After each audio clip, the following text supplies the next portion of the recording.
All right, good morning, everybody. So I think this will possibly be the last in this series, although it's possible I could have to say a little bit more just to keep things going. If I don't say what I want to say here, we received a request, which we do every now and then, from someone who has read some of these little booklets and things that have been distributed over the years that defame our Talmud, and it's interesting to me that there's so much attention is given to pretty obvious forgery, the protocols of the Elders of Zion, and not as much is given to this really I think, much more damaging and much more dangerous types of things with these anti-Talmudic tracts. But more than that, sometimes this word Talmud is just thrown out there with total ignorance. And the assumption is nobody really looks at it, so someone can make a claim that the Talmud says something when it doesn't. And then obviously there's as we've discussed in the previous videos, the times when things that, words that are in the Talmud are twisted to mean something that they don't mean. An example that I came across recently, and I believe perhaps someone was requesting from me some information about. I'll tell you, I work as a prison chaplain for all religions, and recently we received a request, and right now, because of the reaction to the coronavirus, they're not allowing the inmates to congregate for religious services, so therefore everything that's being done is pretty much just the videos. And so we're pretty much showing YouTube videos. We can download them, burn them onto DVD, and we show them on the inmate channel. And so pretty much at this point, 6 days a week, we're showing. The only day so far that we're still open, that we don't have two programs being run, that we do run one. Well, I'll go through the schedule of what we show at this point. Two were added recently. When we pretty much started, we started with the groups that we were serving when we were operating. But then we kind of got permission to show videos for other groups because there's no congregating done, so we don't need to have permission from central office the way we do when we start a new congregation within the prison. So I'll just give the example. Sunday we show Protestant services and Catholic services, or other videos. Usually I'll, for the Protestants, our Protestant chaplain records something. For the Catholic community, I'll generally download a video of a mass, but then also add some other interesting videos. I'm a fan of Bishop Fulton Sheen, so I'll usually throw in one of his videos to make it a 2-hour video.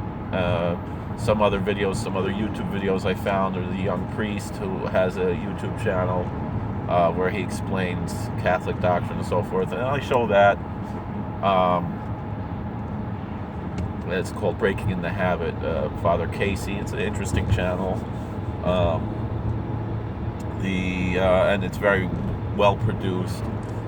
On Monday in the morning we show what we call Eastern Traditions, which is mainly Buddhist and Hindu, but might throw in a little bit Taoism, Sikhism. A lot of times we'll show videos of Alan Watts, or play recordings of Alan Watts with video, which you find on YouTube, things like that, and some other channels that we're enjoying. Not really time for me to go through the channels that I like to use for our things. And then on Monday afternoon we showed Native American videos, because we have a very active Native American community in our prison. We actually have a ceremonial chief who, under normal conditions, will come once a week and conduct a ceremony for the inmates who want to have a Native American ceremony as part of their religious expressions. Tuesday we show in the morning the Wiccans, as we had a Wiccan volunteer used to come once a month, and then in the afternoon we show Jehovah's Witnesses. Wednesday we just added, like a couple weeks ago, 2-3 weeks ago, in the morning, Mormon videos, even though we didn't previously show have a Mormon group, but we have 2 or 3 who identify as Mormons, and a few others were curious. So people might know that my wife grew up Mormon, converted to Judaism, before we were together, and started the process, was pretty much almost there. I met her just before she converted, but then so she knew some old videos we found online that she thought might be enjoyable. And then in the afternoon on Wednesday, because that's when our rabbi, even though I'm the rabbi of course, but I'm the supervisor, we have a rabbi who's been coming probably since before I was born, before this was a prison. Our prison used to be a mental hospital, and it still runs as a mental health facility in the DOC. He usually would come on Wednesday, so it's Wednesday afternoon that we show Jewish videos. So I have no problem finding Jewish YouTube videos. I might even put 3 or 4 hours of Jewish videos on. Then Thursday, we just started. That was the kind of controversial one that now we're showing. That we did have requests to start a group, but I kind of was uncomfortable unless we could get a volunteer to kind of run the group. But I was happy that this is how we could work it out. It was the Nation of Islam, and then Thursday afternoon is the Odinist, the Norse pagan Asatru. And then Friday we don't show anything in the morning, but in the afternoon we show the Muslim videos around Juma time. So anyway, that's why I'm almost to work, so I will have to make a separate video. But I do have to review these videos to make sure they're appropriate. So especially when it came to the Nation of Islam, there's concern that some of the videos might be inappropriate. And I watched some, and there's a certain standard that we have to follow. So it's not like just what I personally feel about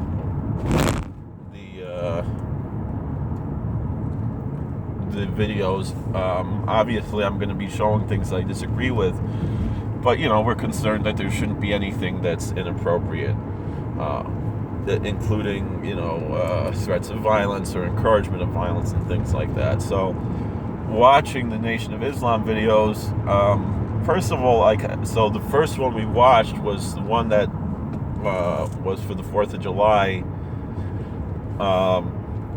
where Minister Farrakhan was talking about various things, and I was actually impressed that it was a pretty positive message by and large, even though obviously I disagreed with a lot of what he said, but I didn't find it to be that inappropriate. The thing that I found just was intellectually dishonest was that he claimed that he's like, you read the Bible and you read the Quran, but you don't read the Talmud, and you don't know. And he makes a claim that he was poisoned, and that's how he got cancer, and he was treated for cancer, and he survived. And he says the Talmud says that if you want to know if someone is from God, you will poison them, and if they survive, then they are from God. Now, and he was claiming that therefore he's from God because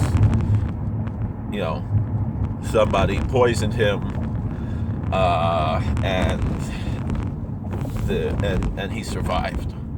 Now, the closest thing I could, there's absolutely nothing that says you can actively poison someone to find out if they're from God. That's just ridiculous and nonsense. But the closest thing I could think of is the story of Rabbi Hanina ben Dosa, which I've often, when speaking, especially to groups outside the Jewish community, I've compared it to a certain passage. I don't remember where it is in the Christian books that they call the New Testament, where basically the snake handler religion comes from. That they said, it is in the Christian Bible that, if you have faith, you can be bitten by snakes or drink poison, you'll be fine. And there is a somewhat similar statement that could be compared to it, the story of Rabbi Hanina ben Dosa being bitten by a poisonous reptile and saying that it's not the reptile that kills, but it's the sin that kills. So that is a story from the Talmud, but it's not about actively poisoning someone. So I don't know where Minister Farrakhan got that. I don't think he's aware of that. I think he just made it up. And that's kind of the point. But I got to go. We'll talk to you later. God bless. Please like, share, and subscribe. We'll see you later.